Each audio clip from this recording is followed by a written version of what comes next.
Olá, seja bem-vindo ao podcast do canal Fé e Fideísmo.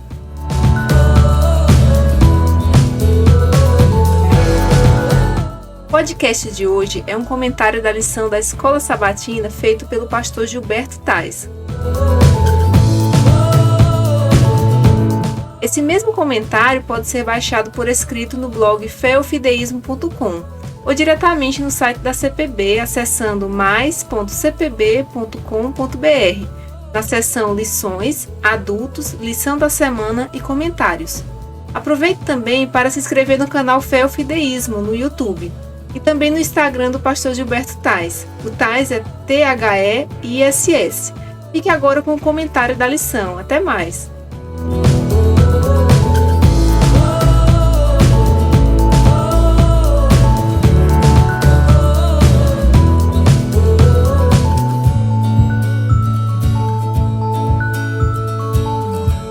Olá amigos, eu sou o pastor Gilberto Tais.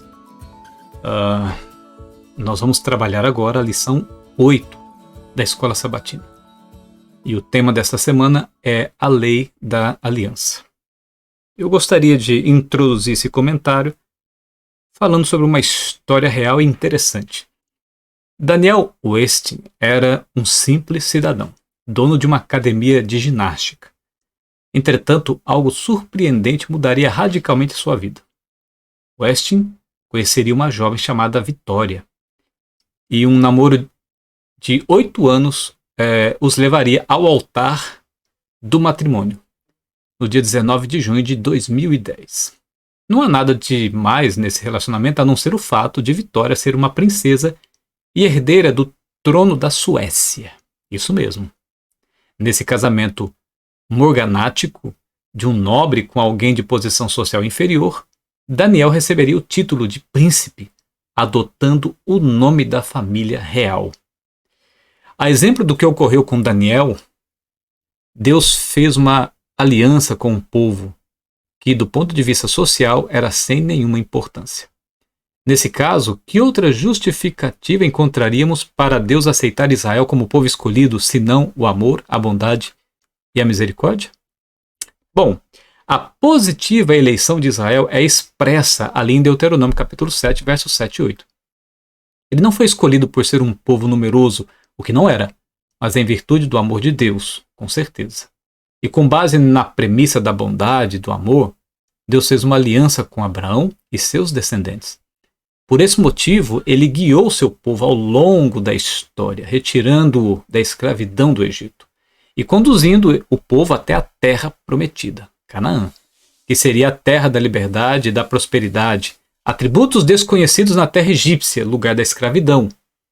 Houve uma mudança radical, pois eles passaram primeiro, de escravos para cidadãos honrados, segundo, da miséria para a fartura, terceiro, do desprestígio para o valor, quarto, do sofrimento para o júbilo e quinto, da dor para o prazer. E, claro, esse encontro de Deus com a gente favorece, viabiliza as mesmas bênçãos. De escravos, nos tornamos cidadãos honrados. Da miséria, passamos para a fartura espiritual em Cristo. Do desprestígio, passamos a ter valor.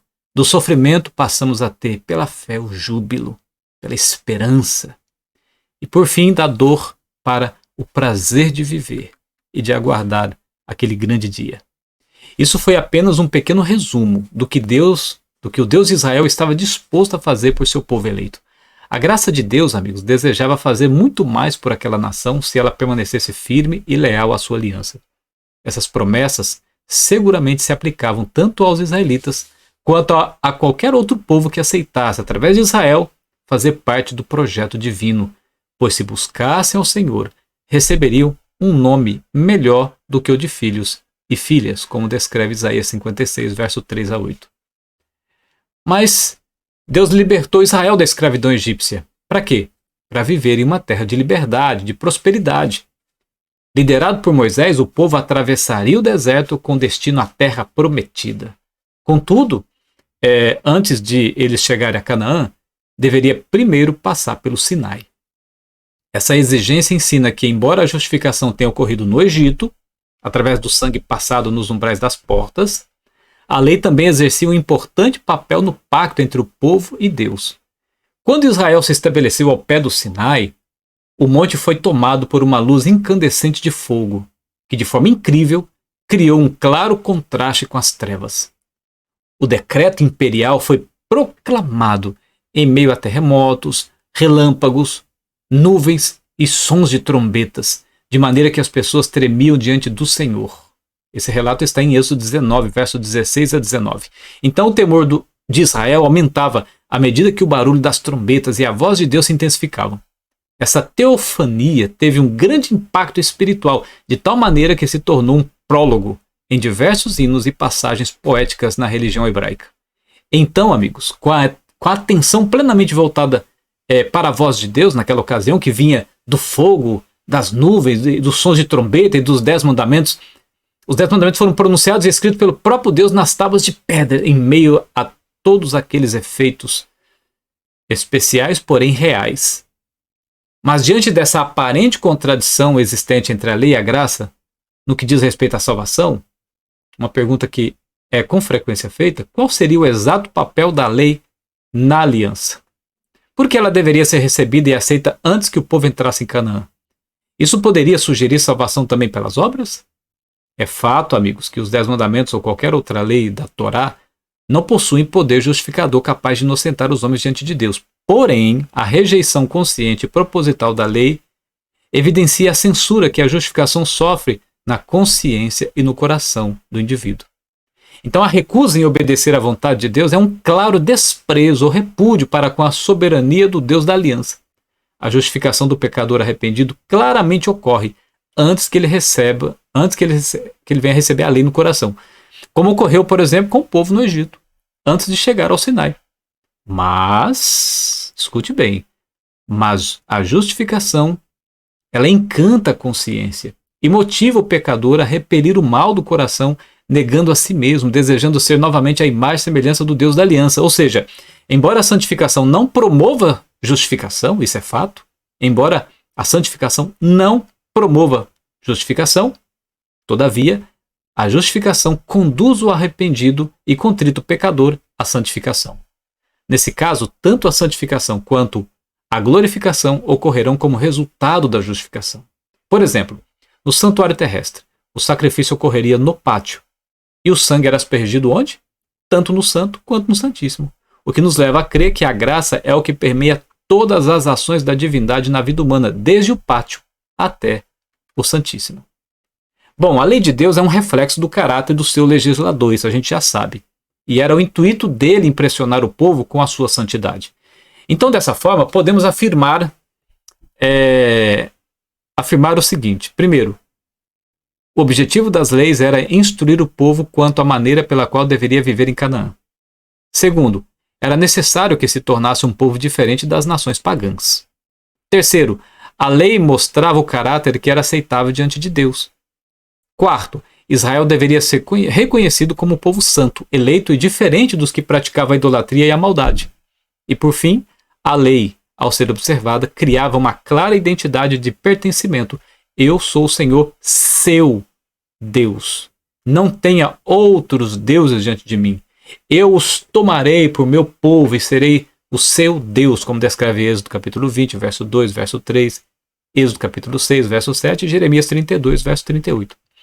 Na cultura egípcia da época, escrever o nome de alguém na pedra tinha a finalidade de atribuir eternidade à pessoa.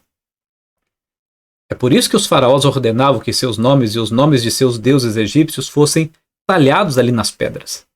Portanto, como Israel estava acostumado com a cultura egípcia, quando Moisés desceu do monte com as palavras da lei escritas em pedra, de imediato o povo entendeu que se tratava de leis sagradas e eternas, pelo simples fato de estar escrita em pedras. A lei eterna de Deus foi apresentada no Sinai para mostrar ao povo a trágica condição em que ele se encontrava diante da justiça divina. Essa pecaminosidade da natureza humana não favorecia, em hipótese alguma, uma obediência ao nível de tal justiça. Por mais que tentasse obedecer à lei da aliança, o melhor que conseguissem ainda seria considerado trapos de imundície, como descreve Isaías 64:6. Mas se a observância da lei não pode justificar o ser humano, por que ela foi dada no Sinai e por que sua observância foi exigida pelo autor da lei? O esclarecimento para essa intrigante pergunta se encontra em Êxodo 20, verso 24. Faça um altar da terra para mim, e sobre ele vocês sacrificarão os seus holocaustos, as suas ofertas pacíficas, as suas ovelhas, os seus bois, em todo lugar onde eu fizer celebrar a memória do meu nome, virei até vocês e os abençoarei. Após ter dado a lei, Deus instruiu o povo a levantar um altar e fazer o sacrifício. Portanto, o que a lei não era capaz de fazer pelo pecador sincero e contrito, a graça faria. O sangue derramado no altar, ao pé do Monte Sinai, significava Deus se incluindo na aliança como personagem central. Na aliança, Deus, seria, primeiro, o preço pago pela dívida da transgressão humana. Segundo, o sacrifício perfeito como fruto da obediência perfeita dele. Terceiro, o substituto da humanidade na penalidade imposta pela lei. Quarto, a esperança para o ser humano que deseja viver a aliança eterna. E, por fim, o caminho para a chegada na Canaã celestial. Então, amigos, revigorados e encantados pela bondade e amor de Deus, nasce no coração o desejo de conhecê-lo mais, a sede de estar em sua presença e o prazer de glorificá-lo através de sincera obediência à sua vontade, guardando em especial, claro, os seus mandamentos, como descreve Mateus 5,16, João 14, verso 15 e 21. Para finalizar o comentário, a exemplo de Israel, por meio de Cristo, fomos libertos da escravidão do mal para viver em novidade de vida. Liderados pela ação do Espírito Santo, estamos atravessando o deserto terrestre da vida com destino à terra prometida, o céu.